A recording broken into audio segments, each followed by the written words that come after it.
আসসালামু আলাইকুম ওয়া রাহমাতুল্লাহি ওয়া বারাকাতুহু নাহমাদুহু ওয়া নুসাল্লি আলা রাসূলিহিল কারীম আম্মা বা'দ ফাআউযু বিল্লাহি মিনাশ শাইতানির রাজীম ওয়াল ফাজরি ওয়া লায়ালিন আশরিন ওয়াশ শাফঈ ওয়াল ওয়াতর সাদাকাল্লাহু মাওলানাল আযীম।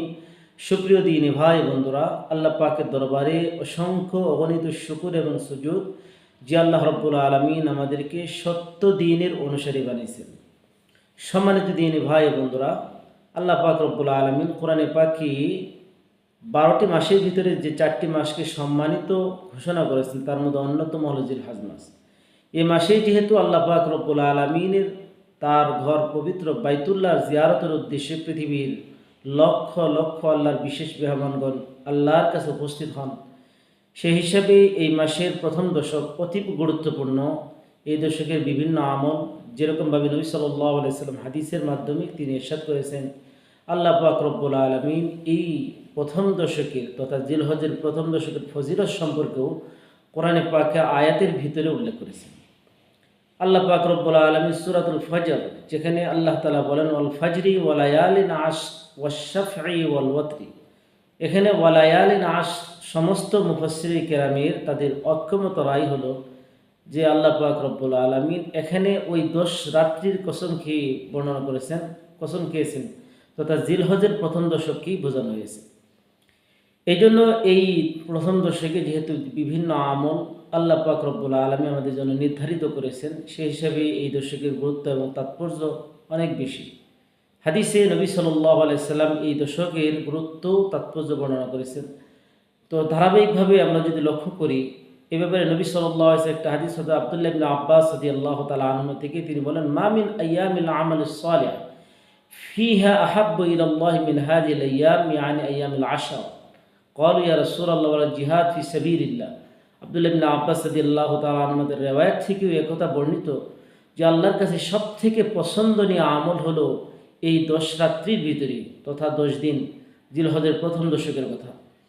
এই জন্য এই প্রথম জিলহজের প্রথম দশকগুলোতে কী কী আমল করতে পারি সেই হিসাবেই ধারাবাহিকভাবে দুই একটি আমল যেগুলো অতীব গুরুত্বপূর্ণ নবী সাল্লাল্লাহু আলাইহি ওয়াসাল্লাম হাদিস দ্বারা আমরা জানতে পারি সেগুলো আলোচনা করতেছি। সম্মানিত দ্বীনী ভাই ও বন্ধুরা, প্রথমেই আমরা এই বিষয়টা জানব যে রাসূল করিম সাল্লাল্লাহু আলাইহি ওয়াসাল্লাম একটা মুস্তাহাব আমল তার থেকে বর্ণিত।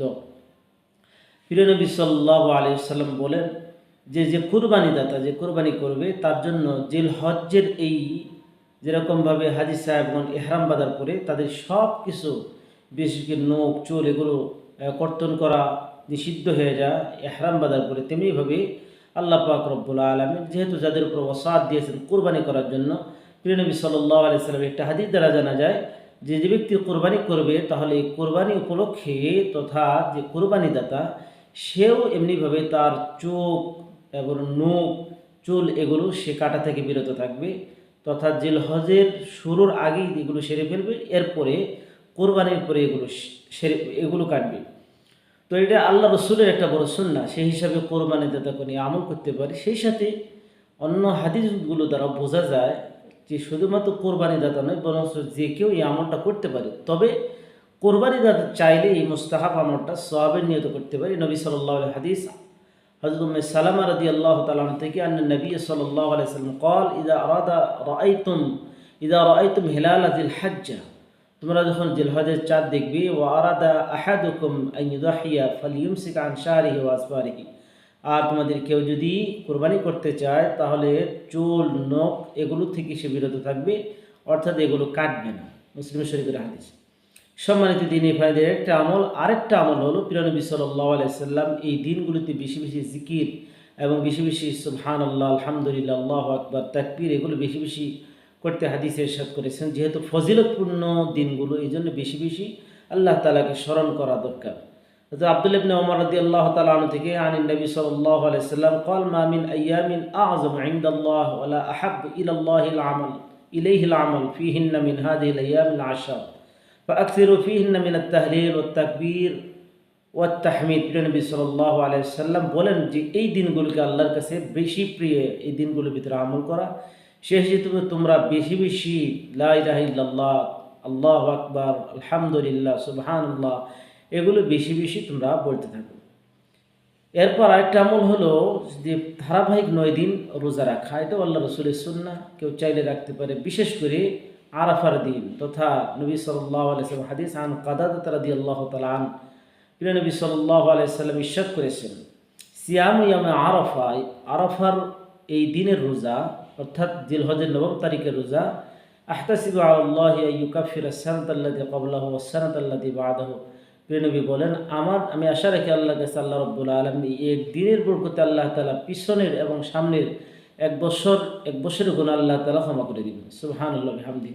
এজন্যই ধারাবাহিকভাবে 9 দিন যদি রোজা রাখতে পারি রাখবো, নয়তো অন্তত পক্ষে জিলহজের 9 তারিখ তথা আরাফার দিন অবশ্যই আমরা রোজা রাখার চেষ্টা করব, রোজা রাখবো।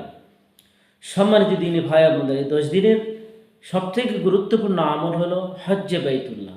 আল্লাহ পাক রব্বুল আলামিন যাদেরকে তৌফিক দিয়েছেন হজ্জে বাইতুল্লাহ করার জন্য, আল্লাহ তাআলা বলেন, ওয়ালিল্লাহি আলান নাসি হিজ্জুল বাইতি মান ইসতাতাআ ইলাইহি সাবিলা। আল্লাহ পাক রব্বুল আলামিন যাদেরকে সামর্থ্য দিয়েছেন হজ্জে বাইতুল্লাহর জন্য, অবশ্যই দেরি না করে যখনই হজ ফরজ হয়ে যাবে সাথে সাথে হজকে আদায় করা আল্লাহর পক্ষ থেকে বিশেষ একটা নিয়ামত। সুতরাং এই নিয়ামতকে বিভিন্ন উপায় অবলম্বন করে হাদিসে বিধি নিষেধ আছে যে দেরি করা। অনেক মানুষ বিভিন্নভাবে বিভিন্ন ওসিলা থেকে দেরি করতে চেষ্টা করে বা দেরি করে। এই জন্য নবী সাল্লাল্লাহু আলাইহি হাদিসে নিষেধ করেছেন যে মান আরাদাল হাজ্জা ফালিয়াতাআজ্জাল, কোনো ব্যক্তির উপরে যদি হজ ফরজ হয়ে যায়, সে যদি হজ করতে ইচ্ছা করে সে যেন দ্রুততার সাথে হজ করে, তথা দেরি না করে। কারণ পরবর্তীতে তার এমন অবস্থার সম্মুখীন হতে পারে, তার জন্য যেরকম অসুস্থতা আসলো কিংবা তার যে হজ উপরে ফরজ ছিল এই ফরজ বা অন্য কোনো সমস্যা তৈরি হয়ে গেল, তাহলে সে আর হজ্জের ভিতরে যেতে পারবে না। সম্মানিত দিনী ভাই বন্ধুরা, এই জন্যই এই জিলহজের মাসের বড় গুরুত্বপূর্ণ আমল হলো হজ্জে বাইতুল্লাহ। আল্লাহ পাক রব্বুল আলামিন যাদেরকে তৌফিক দিয়েছেন এই পবিত্র কাজ বা হজকে সম্পন্ন করাই অত্যন্ত জরুরি। আরেকটা আমল হলো ইয়ামুন নাহার তথা কোরবানির দিন তথা ইয়ামুল আদহা, ঈদুল আজহার দিন কোরবানি করা সামর্থ্যবান। প্রিয় নবী সাল্লাল্লাহু আলাইহি ওয়াসাল্লাম হাদিসের ভিতরে তিনি ইরশাদ করেছেন যে বনি আদমের যত আমল আছে ইয়ামুন নাহার কোরবানির দিন আল্লাহর কাছে সবথেকে বেশি পছন্দনীয় আমল মিন ইহরাকিদ দাম তথা কোরবানি করা, অর্থাৎ জন্তুর পশুর রক্ত প্রবাহিত করা, কোরবানি করা। এই জন্যই ঈদের দিন সামর্থ্যবানদের জন্য অবশ্যই কোরবানি করা ওয়াজিব। প্রিয় নবী সাল্লাল্লাহু আলাইহি ওয়াসাল্লাম হাদিসে ধমকিস্বরূপ বর্ণনা করেছেন, মান ওয়াজাদা সাআতান আন ইউদাহিয়া ফালাম ইউদাহি, কোনো ব্যক্তির জন্য আল্লাহ পাক রব্বুল আলামিন সামর্থ্য দিলেন কোরবানি করার জন্য, কিন্তু তারপরও সে কোরবানি করল না। প্রিয় নবী বলেন সাল্লাল্লাহু আলাইহি ওয়াসাল্লাম, ফালা ইয়াকরাবান্না মুসাল্লানা, সে যেন আমাদের ঈদগাহের ভিতরে না আসে। সম্মানিত দিনী ভাই বন্ধুরা, এই জন্যই কোনো ব্যক্তির যদি এরকম সামর্থ্য হয়ে যায় অবশ্যই এই কোরবানির দিন কোরবানি করতেই হবে, এটা হলো ওয়াজিব। আল্লাহ পাক রব্বুল আলামিন যাদেরকে সামর্থ্য দিয়েছেন এই জন্যই অবশ্যই কোরবানি করতে হবে, এর থেকে বিকল্প আর কোনো পথ নেই। সম্মানিত দিনী ভাই বন্ধুরা, এই জিলহজ মাসের প্রথম দশকে এই আমলগুলো অবশ্যই একজন মুমিনের জন্য করা উচিত। প্রথমত হজ্জে বাইতুল্লাহ যদি আল্লাহ পাক রব্বুল আলামিন ফরজ করে থাকে সেই সাথে হজ করা, আর যদি আল্লাহ পাক রব্বুল আলামিন কোরবানি ওয়াজিব করে থাকেন, এই সামর্থ্যবান যদি হয়ে থাকে সাহেব নেসাব, তাহলে কোরবানি করা, সাথে সেই দিনগুলোতে নফল রোজা রাখার চেষ্টা করা, এবং কোরবানিদাতা চাইলে এই মুস্তাহাব আমল তথা নখ তারপরে চুল এগুলো কাটা থেকে বিরত থাকা, অর্থাৎ জিলহজের চাঁদ ওঠার আগে এগুলো কেটে ফেলা এবং বাকি 10 দিন এগুলোর ভিতরে এগুলো না কাটা। সাথে সাথে বেশি বেশি জিকির, আল্লাহু আকবার, লা ইলাহা ইল্লাল্লাহ, সুবহানাল্লাহ, আলহামদুলিল্লাহ এগুলো বলতে থাকা, তাকবীর, ইস্তেগফার এগুলো বিভিন্ন ধরনের আমল করতে থাকা এই 10 দিন। চাইলে লাগাতার 9 দিন ঈদের আগের দিন পর্যন্ত রোজা রাখা যেতে পারে। বিশেষ করে ইয়াউমে আরাফা তথা অর্থাৎ জিলহজের 9ম দিন অবশ্যই প্রত্যেকটা মুসলিমের জন্য এই আমলটা করা উচিত, যেহেতু প্রিয় নবী সাল্লাল্লাহু আলাইহি ওয়াসাল্লাম বলেছেন যে পিছনের 1 বছর এবং সামনের 1 বছরের গুনাহ আল্লাহ তাআলা ক্ষমা করে দেন। সম্মানিত দিনী ভাই বোনেরা, আল্লাহ পাক রব্বুল আলামিন আমাদেরকে জিলহজের তাৎপর্য গুরুত্ব বোঝার তৌফিক দান করুক। সেই সাথে জিলহজ মাসের প্রথম দশকে যে আমলগুলো আল্লাহ পাক রব্বুল আলামিন আমাদের জন্য দিয়েছেন, আমাদেরকে এই আমলগুলো করার তৌফিক দান করুন। আমিন। আসসালামু আলাইকুম ওয়া রাহমাতুল্লাহি ওয়া বারাকাতুহু।